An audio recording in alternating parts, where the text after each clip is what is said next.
he introduced you to Michelle. You rekindled your relationship with your kid. Blah blah blah, and then That's not blah, blah, blah. Right. That's what I was thinking. Blah, blah, blah. You rekindled your relationship with your kid. Blah, blah, blah.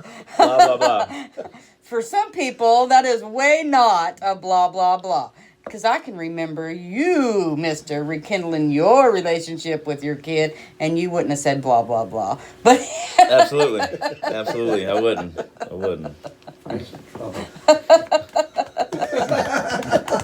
just had to, be frank with you. I get it.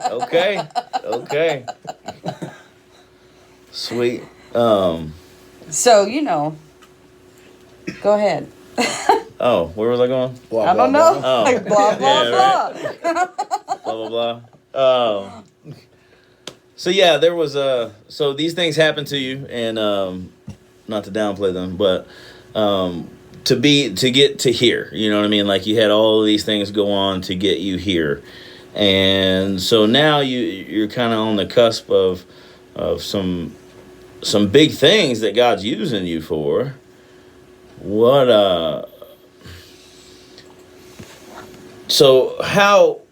do you feel about where you're at now? What do you think about where you're at right now after having gone through all these things? I'm not gonna lie, it's scary, man. Anybody that says they're ready for it, you really can't get ready for what God's got you prepared to do. What He's got you prepared, not what you got prepared to do. It's scary, but it's joyful at the same time because there's always a blessing in it, some way. Right. What do you see that He's gotten you prepared for? He's getting you prepared for. Good old Michelle, she tells me, she's like, you got the gift of gab. She's like, you don't ever let them jaws stop running.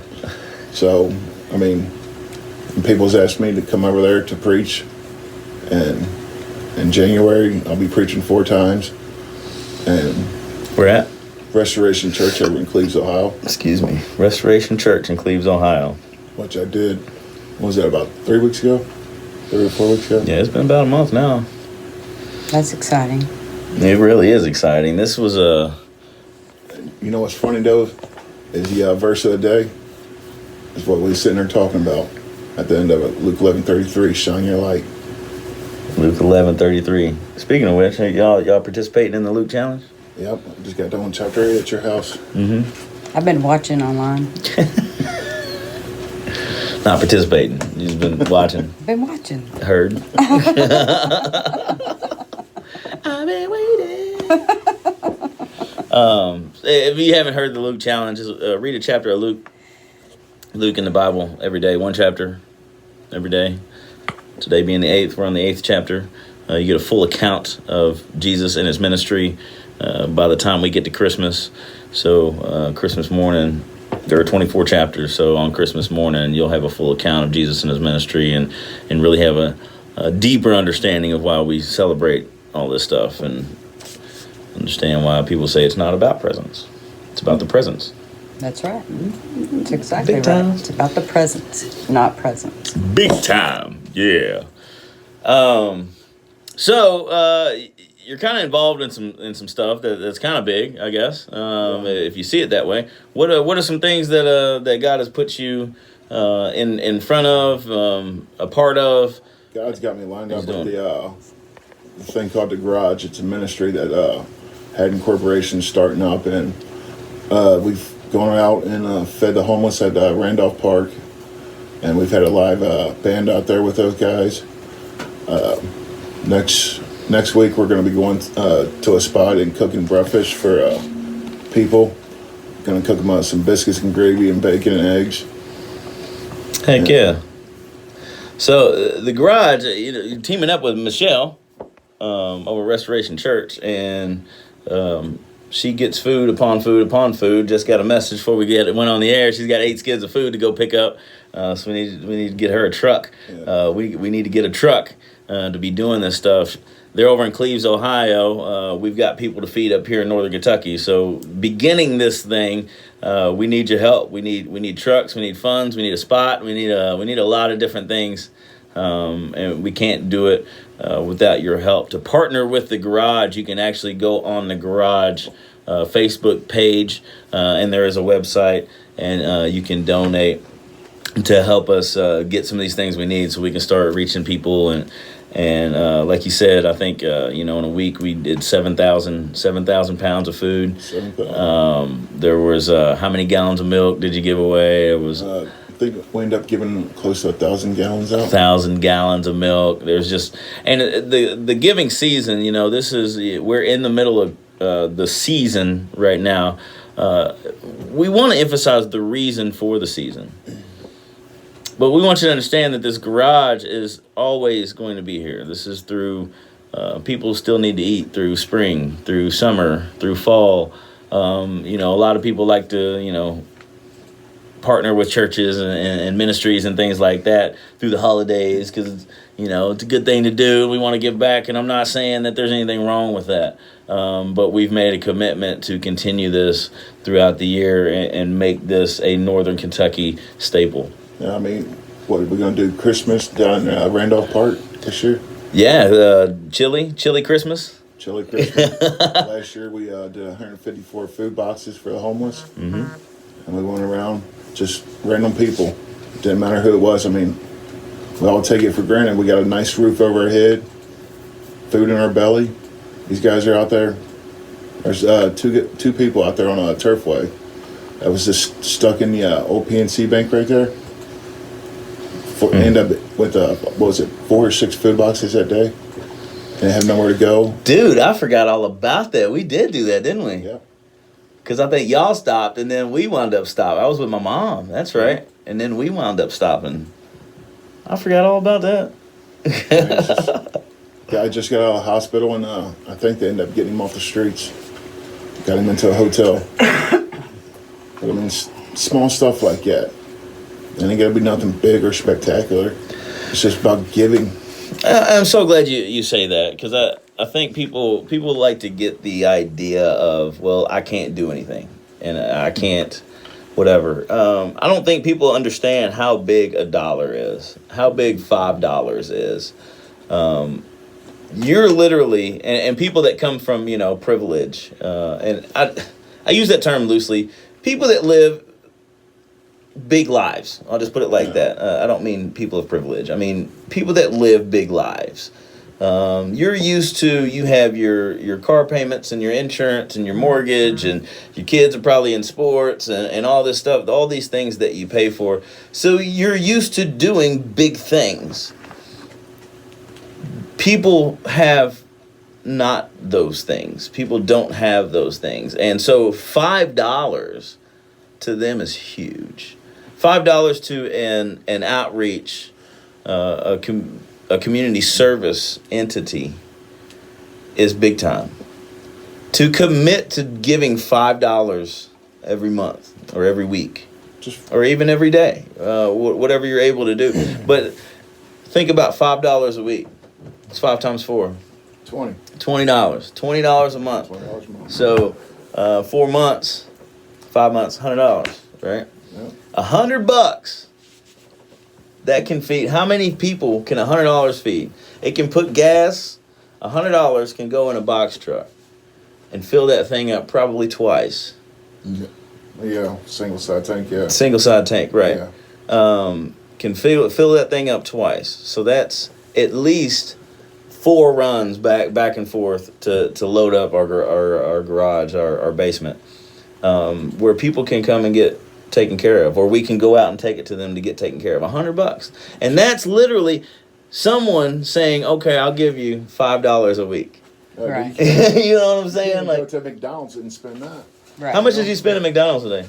$17.46. $17.46, and you fed 2 people. 2 people. I had 3 sandwiches, 2 coffees, and 1 orange juice. And $17, almost $18. Yeah. One trip. One trip for $18, and we do that without batting an eye. Not a big deal, right? Right. But I asked somebody the other day. I just want to see what they'd say. I asked for $1 a day, $31 a month.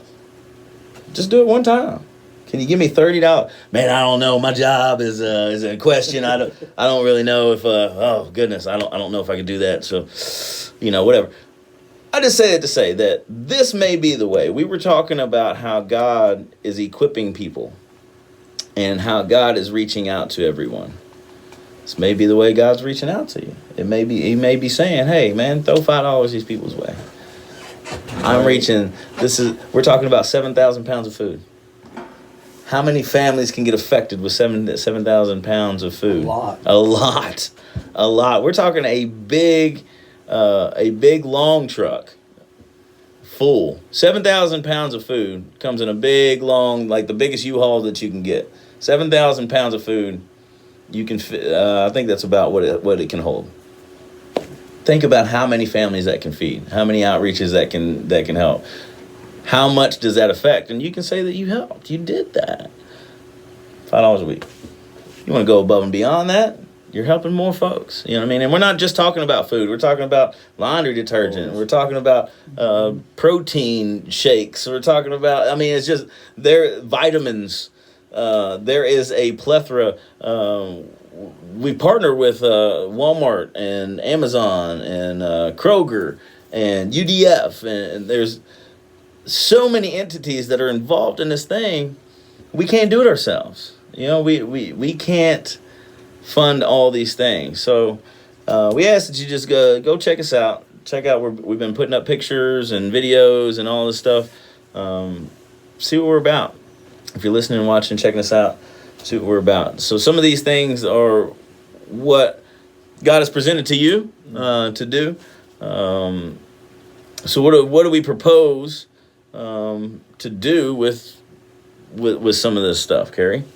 What has he laid on your heart specifically? Sit there and reach out to the homeless. Just like I said before, we take all this stuff for granted that we have. I know my kids, sometimes they get real ungrateful. They're teenagers, though. What do you expect?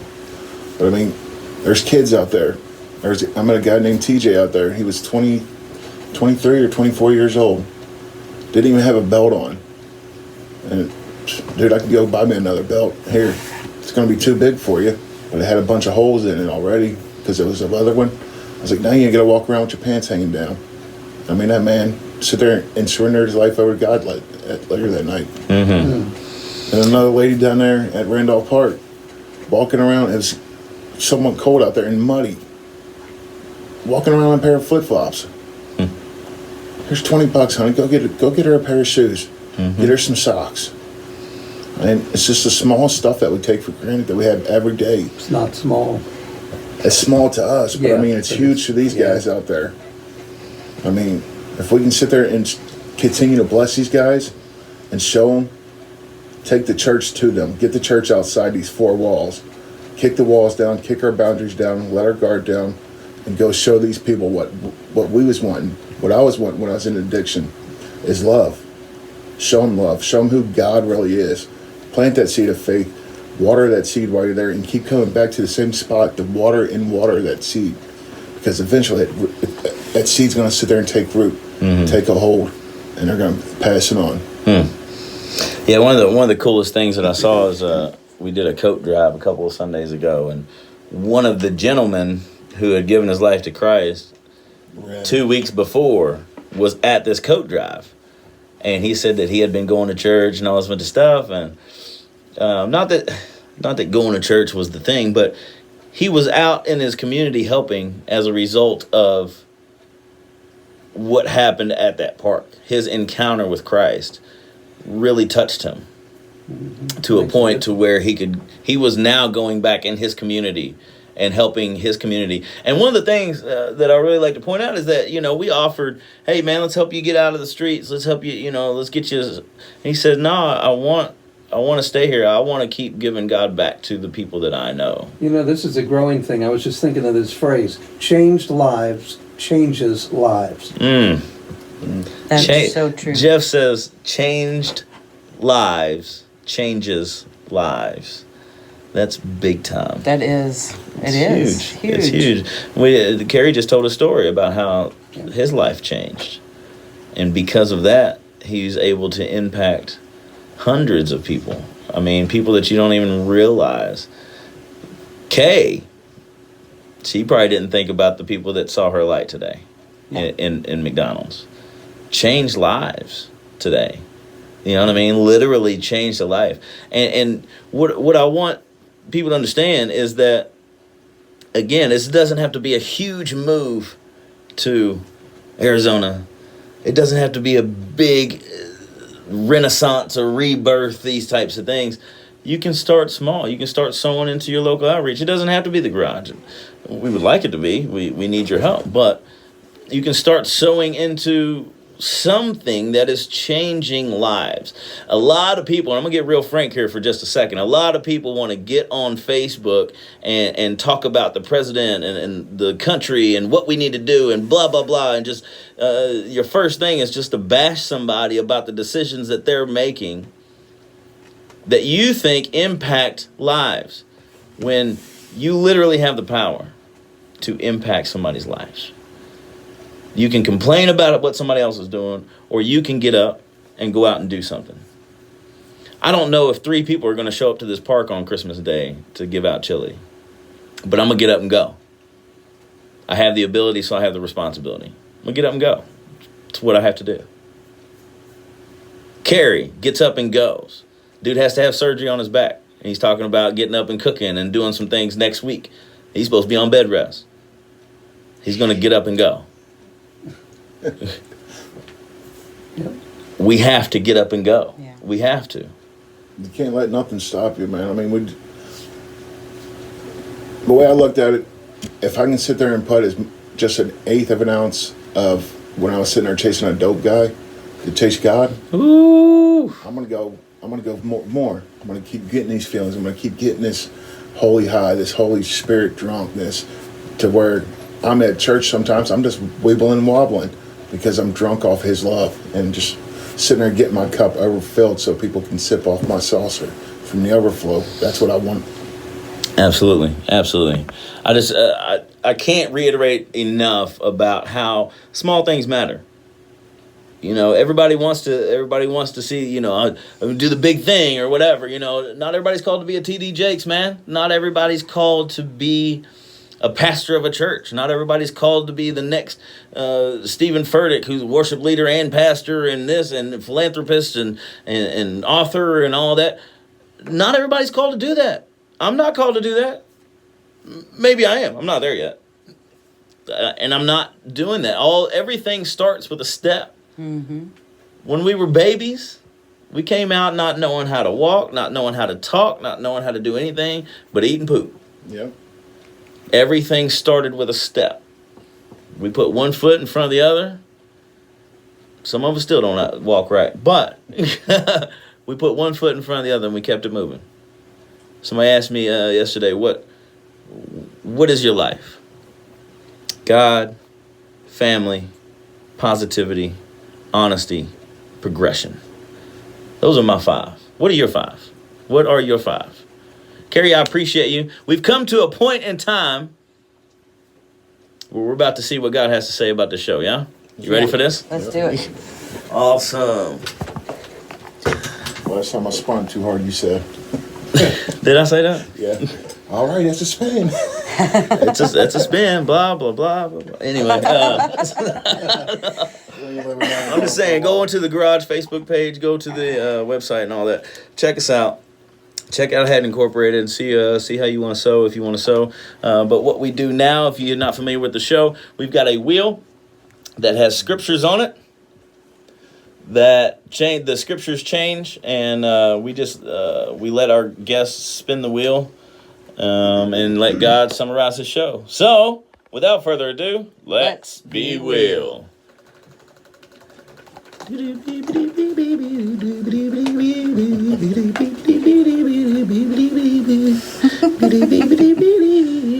way. Hebrews 12:2. Dun dun dun. What's it say? New Living Translation. We do this to keep our eyes on Jesus, the champion who initiates and perfects our faith. Because of the joy awaiting him, he endureth the cross, disregarding its shame. He has now he is seated in the place of honor beside God's throne. We do this by keeping our eyes on Jesus. So everything that we talked about, everything that's going on, the garage and all this stuff, had incorporated all of it. We do this by keeping our eyes on Jesus. That's the only reason that we do this. That's what we say to each other all the time too. It's in God's hands. Everything's in God's hands. You know, I don't want to overstep. I don't want to make this about me or anything else. You know, God has blessed this radio program for 3 years and hopefully for a long time to come, because people like Carrie, Zippy, Levon, Lakrita, Kevin Johnson, Zippy. I mean, everybody who's been on here gets to tell their story about what God's done in their life. It's all about him and his glory. He gets so much glory out of this. Right. Mm-hmm. It's all about him, and that's why we love to do it. We get to show him to people who may not have heard, seen him. And we do this by keeping our eyes on Jesus. It's not about the radio show. It's not about the garage. It's not about shifting, creating an atmosphere of exchange. It's not about creating a podcast platform. It's about keeping our eyes on Jesus, the champion who initiates and perfects our faith. If we choose to believe, if we choose to continually seek him, he perfects our faith and he initiates it. How does he initiate faith? This is a great one. Just hit me, God. Thank you so much. How does he initiate faith? I think he makes you jump. He puts you in uncomfortable situations. He puts you in situations that says, I need you to step out. I've equipped you enough. Don't question it. Have faith and get to stepping. Because of the joy awaiting him, he endured the cross. So he knew. We were talking about setbacks the other day. Me and my old mentor. He's not old mentor. He's still a mentor. Mr. Dante back home. We were talking about setbacks and things, and he was saying setbacks should not be in the vocabulary. There's no such thing as a setback. Jesus knew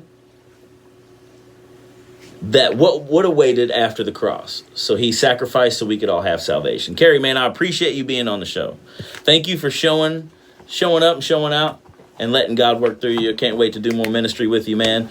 Guys, tune in next week. Big things coming for sure. Go on the Garage website, Facebook page. Check us out. This has been another episode of Okay, Let's Be Frank here on 1320 AM WCVG, The Voice. Sponsored by Bill Ham, Liberty Mutual Insurance. LEI Home Enhancements. Thanks, guys. Thank you guys for watching and checking us out. Check out the Facebook page and give us some feedback. What do you want to see? What do you want to know? Let us know. You can hit me up. I'll explain everything the best I can, but we need your help. We need your partnerships. You can private, company, business, whatever. Your contribution helps folks. Everything that you give helps folks. So think about it this week. We appreciate you. Thank you very much. Okay. Let's be frank. Amen.